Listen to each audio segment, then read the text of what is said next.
Salutations et bénédictions abondantes au nom de Jésus-Christ, qui est le médiateur entre Dieu et les hommes. Je suis très reconnaissant à Dieu, le Créateur, pour cette opportunité qu'il me donne aujourd'hui de partager la parole de Dieu avec vous qui êtes ses enfants, vous qui l'aimez. C'est moi, Tito Nganda. Adhérons à cette puissance, vous souhaite la bienvenue à ce partage d'aujourd'hui. Aujourd'hui, nous allons considérer le thème suivant. Ne rejetons plus jamais le Créateur de choses visibles et invisibles. Ne rejetons plus jamais les créateurs de toutes choses visibles et invisibles. Nous irons dans la parole de Dieu pour examiner les Écritures afin de pouvoir apporter les réponses ou des détails à ce thème. Si nous voulons que les créateurs de toutes choses nous délivrent de la main de nos ennemis, cessons de rejeter notre Créateur, revenons à lui et laissons-le régner sur nous et sur notre nation. Pourquoi? Il y a plusieurs raisons que nous pouvons partager aujourd'hui. Il y a plusieurs raisons. Je vais vous donner quelques-unes de ces réponses. Le Créateur de toutes choses, visible, invisible, est le seul et unique vrai Dieu. Sa puissance est infinie et incomparable. Le seul et unique vrai Dieu est le Créateur des cieux, de la terre, de la mer et de tout ce qui s'y trouve. Le Créateur de toutes choses connaît le nombre et les noms des hommes et des femmes qui sont sur toute la terre. Le Créateur de toutes choses connaît le nombre de vos cheveux. Vous-même, vous ne connaissez pas le nombre de vos cheveux. Vous ne pouvez pas les compter.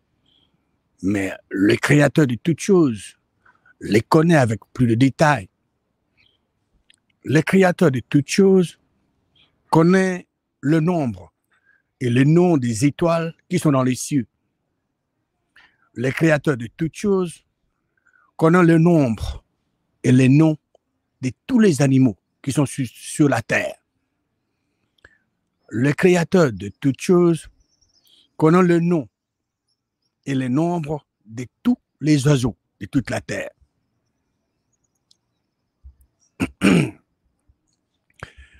Le Créateur de toutes choses connaît le nombre et le nom de poissons dans toutes les eaux de toute la terre. Le Créateur de toutes choses est omnipotent, il est omniscient et il est omniprésent. Il est le souverain absolu. Le Créateur de toutes choses est l'auteur de la vie et de tout ce qui est lié à la vie. Tout ce que le Créateur de toutes choses veut faire dans les cieux, sur la terre et dans les eaux, il est fait, car rien n'est impossible à lui.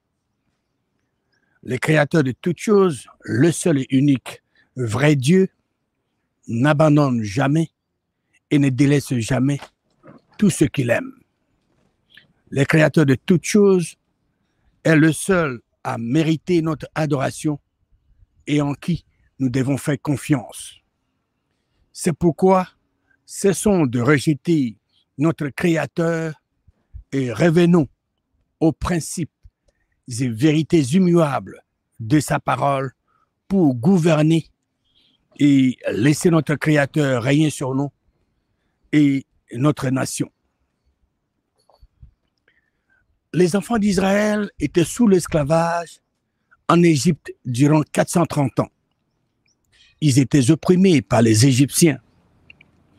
À cause de cette oppression, à cause de cette souffrance atroce, les enfants d'Israël avaient crié, ils avaient prié d'une manière authentique au Créateur de toutes choses.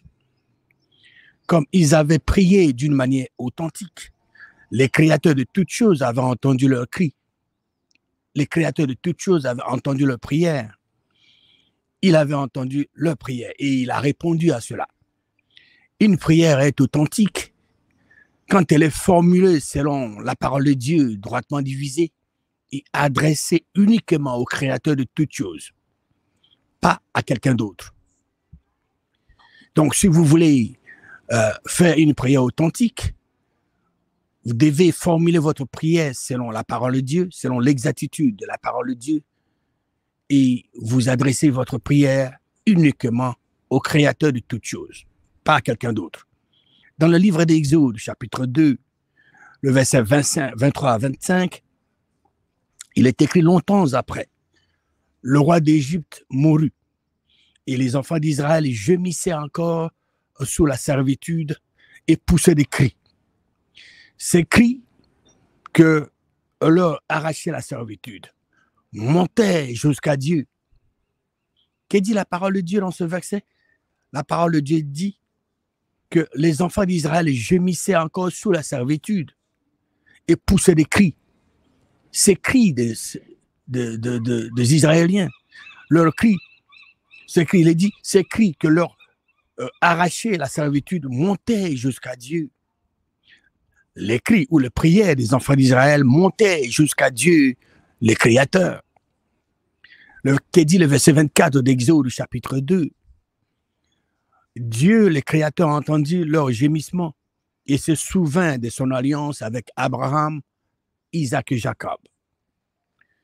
Les créateurs de toutes choses avaient entendu le gémissement des enfants d'Israël et ils s'étaient souvenus de son alliance avec Abraham, Isaac et Jacob.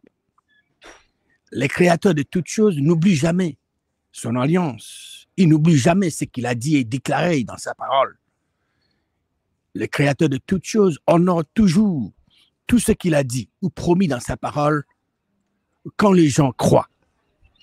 Verset 25 d'Exode, chapitre 2. Dieu regarda les enfants d'Israël et il en eut compassion.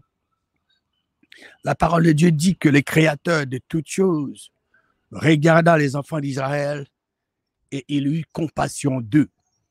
C'est ça, Dieu est un Dieu de compassion. Exode chapitre 3, lisons le verset 7 et 8. L'Éternel dit, ici le contexte, l'Éternel Dieu s'adressait à Moïse, son serviteur. L'Éternel dit, j'ai vu la souffrance de mon peuple qui est en Égypte et j'ai entendu le cri que lui font pousser ses oppresseurs car je connais ses douleurs. Les créateurs de toutes choses avaient vu la souffrance de son peuple qui est en Égypte. La même chose aujourd'hui.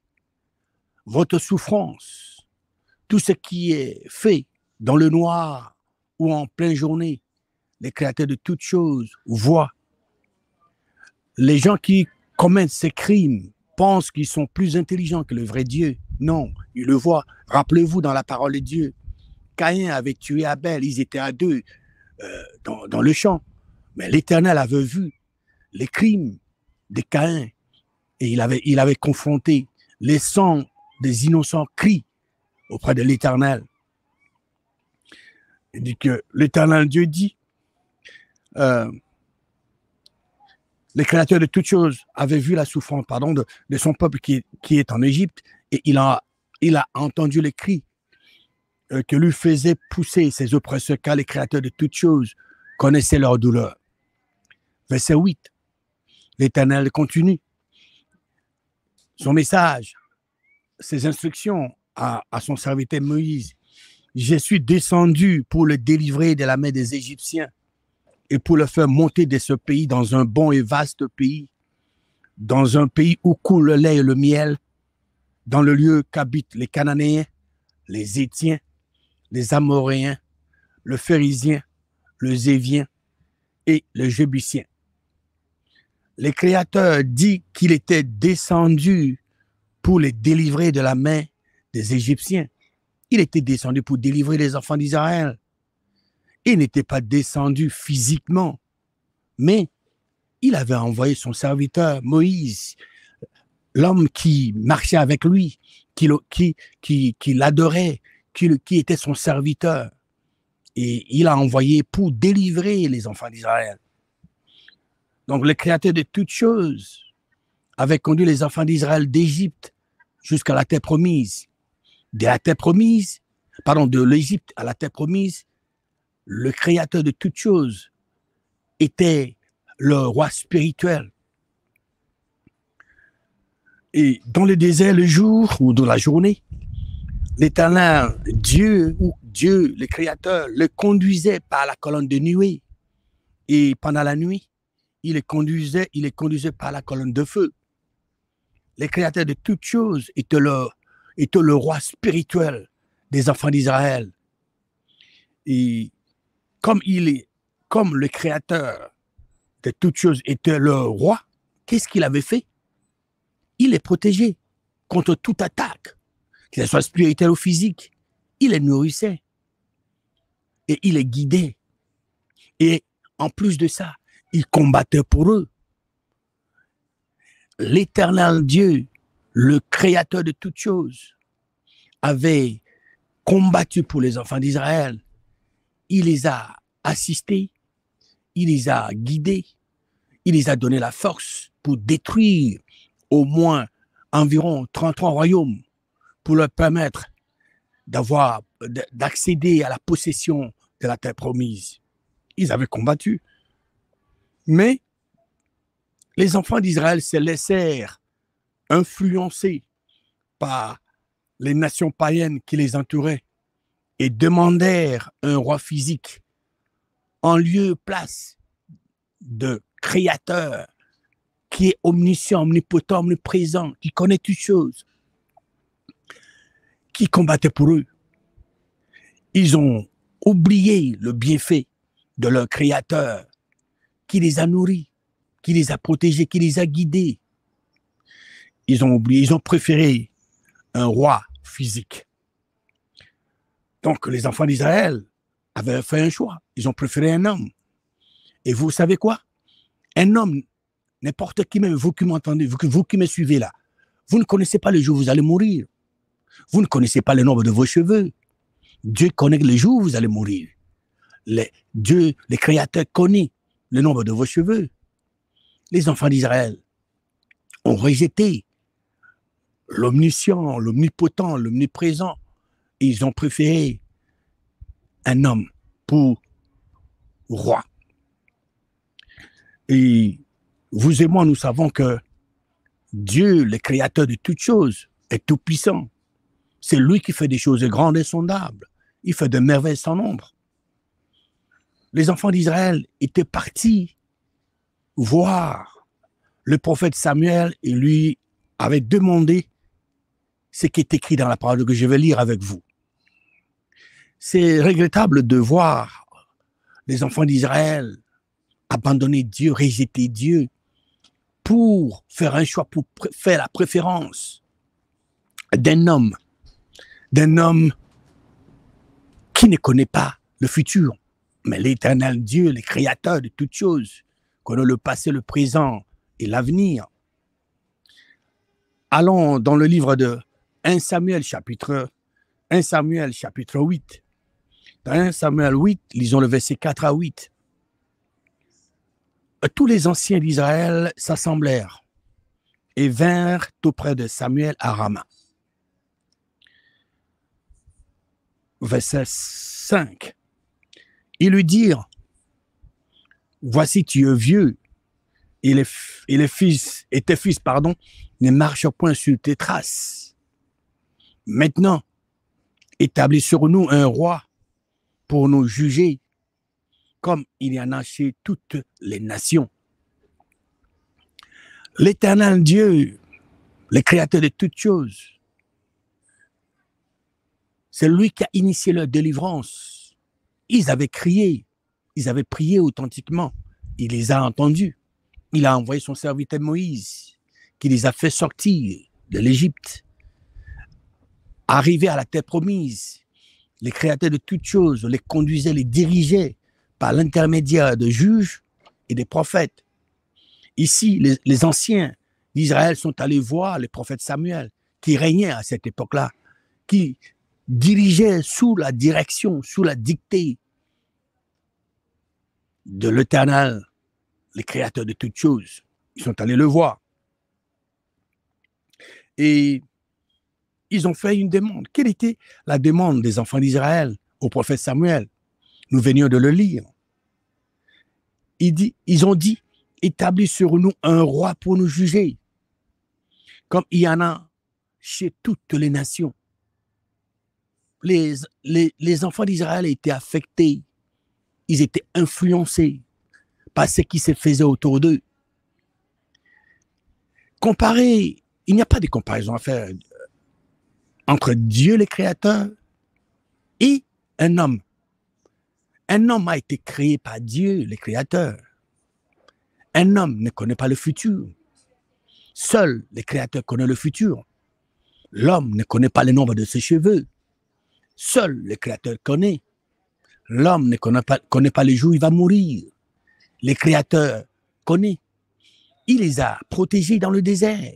Il les a nourris par de manne. Il les a nourris. Il les a protégés. Il a combattu pour eux. Maintenant, ils abandonnent.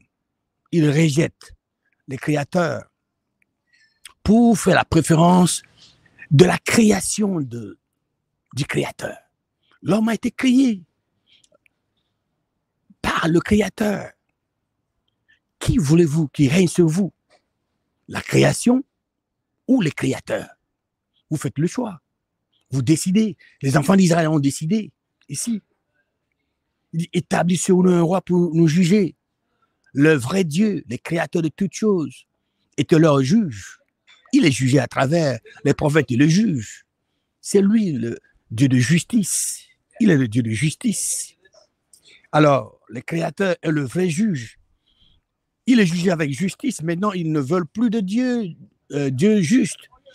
Ils ont préféré un homme que Dieu a créé pour le juger au lieu du créateur de toutes choses.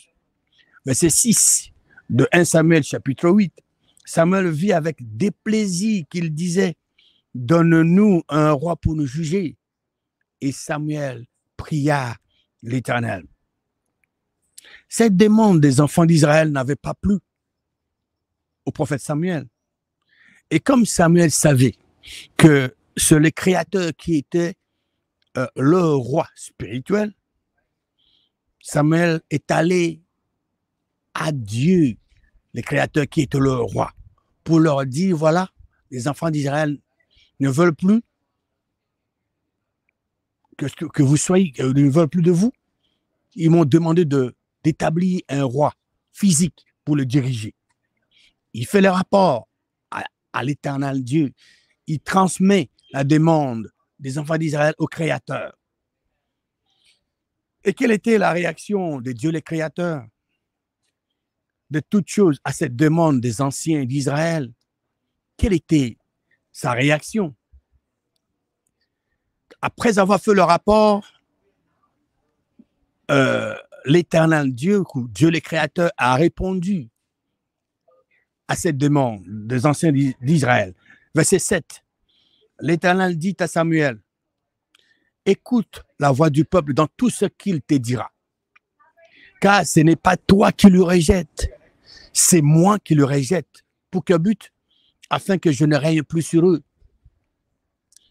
Le Créateur de toutes choses dit à Samuel d'écouter la voix du peuple dans tout ce qu'il lui dira. Car ce n'est pas Samuel que les enfants d'Israël rejetaient. C'était le Créateur. Il dit, c'est moi, le Créateur de toutes choses, qui les rejette, afin que je ne règne plus sur eux. Par leur choix de libre arbitre, les enfants d'Israël avaient décidé de rejeter le Créateur de toutes choses, afin que le seul et unique vrai Dieu ne règne plus sur eux. Ils ont décidé. Ils étaient assis, ils ont réfléchi. Ils savaient que l'Éternel, Dieu, le Créateur, est omniscient, omnipotent, omniprésent. ils peuvent se rappeler qu'il les a protégés dans le désert, il les a nourris, il combattait pour eux, ils savaient toutes ces choses. Mais qu'est-ce qu'ils ont fait? Ils ont préféré un homme pour régner sur eux. Et pourtant, le vrai Dieu ne fait pas exception de personne, le créateur de toutes choses. Il est jugé avec justice. Et les enfants d'Israël ont fait leur choix de libre arbitre en choisissant, en portant leur choix sur un homme de corps et âme, un homme pour le juger, pour le diriger. Dieu a dit, c'est moi qui le rejette, afin que je n'ai rien plus sur eux. En rejetant le créateur de toutes choses, les enfants d'Israël avaient subi des conséquences néfastes. Vous pouvez lire l'Ancien Testament pour voir les conséquences de leur choix. Depuis ce jour-là que les enfants d'Israël ont rejeté l'Éternel, les nations du monde ne veulent pas que le créateur de toutes choses soit impliqué dans leur gestion. Il est temps aujourd'hui de revenir à lui et le laisser régner sur nous. Nous avons eu des indépendances. Nous allons en reculant. Nous allons en reculant. Nous avons copié tel ou tel pays, telle constitution, tous les exemples du monde, on les a copiés. Le pays, nos nations ne progressent toujours pas. Pourquoi ne pas revenir à notre Créateur, le Créateur de toutes choses, qui nous ont donné nos terres? Pourquoi ne pas revenir à lui, opter pour ses principes, ses vérités immuables, les appliquer pour gouverner nos nations et pour lui permettre de régner sur nous et sur nos nations. Nous ne commettons plus cette erreur, l'erreur qu'avaient commise les enfants d'Israël en rejetant le Créateur et en choisissant l'homme. Choisissons le Créateur, qu'il devienne notre roi spirituel. Parce qu'une fois que nous décidons, nous choisissons le Créateur de toutes choses comme notre roi, lui qui connaît toutes choses, le passé, le présent, l'avenir, il connaît les hommes, il a déjà formé des hommes et des femmes qui sont là, qui attendent. Alors lui, il va le mettre en place pour que ce gens-là puisse nous gérer. Parce que c'est pas lui qui va, c'est un esprit. Le Créateur de toutes choses est esprit. Vous ne pouvez pas les toucher, les sentir, le goûter. Il va choisir une fois que nous l'acceptons, une fois que nous disons qu'il règne sur nous et sur notre pays, chacun de nous individuellement. Alors lui, il connaît les gens qu'il a déjà préparés, il va les établir, comme il avait fait dans l'Ancien Testament. C'est lui qui établissait les juges, c'est lui qui établissait le prophète. Il va le faire, la même chose, il ne change pas. Il va les établir pour nous diriger. Et le pays nos nations vont aller de l'avant, des bénédictions en bénédictions, de victoire en victoire. Donc, de par notre choix de libre arbitre, acceptons, décidons que le Créateur devienne notre roi spirituel. Laissons-le régner sur nous et sur nos nations, parce que nous avons ce choix-là. Le Créateur de toutes choses continue à donner sa réponse relative à la demande des enfants d'Israël au prophète Samuel. Au verset 8, il dit « Ils agissent à ton égard comme ils ont toujours agi depuis que je les ai fait monter d'Égypte. Jusqu'à ce jour, ils m'ont abandonné pour servir d'autres dieux. » Le Créateur de toutes choses dit au prophète Samuel, c'est que les enfants d'Israël ont fait. Il a dit que les enfants d'Israël l'ont abandonné. Pour faire quoi? Ils n'ont pas abandonné le vrai Dieu pour aller faire la volonté du vrai Dieu. Non. Ils ont abandonné le Créateur pour aller servir d'autres dieux. Chaque fois qu'un homme ou une femme abandonne le Créateur de toutes choses, chaque fois qu'une nation ou un peuple abandonne le Créateur de toutes choses, c'est pour aller servir d'autres dieux. Le faux Dieu, c'est pour aller servir le faux Dieu. C'est pour aller servir la créature, la création, mais non le Créateur. C'est pourquoi nous vous exhortons, n'abandonnons plus jamais notre Créateur. N'allons pas servir d'autres faux dieux, d'autres dieux. Revenons à lui. Laissons-le régner sur nous et sur notre pays. Adorons-le. Lui seul mérite notre adoration.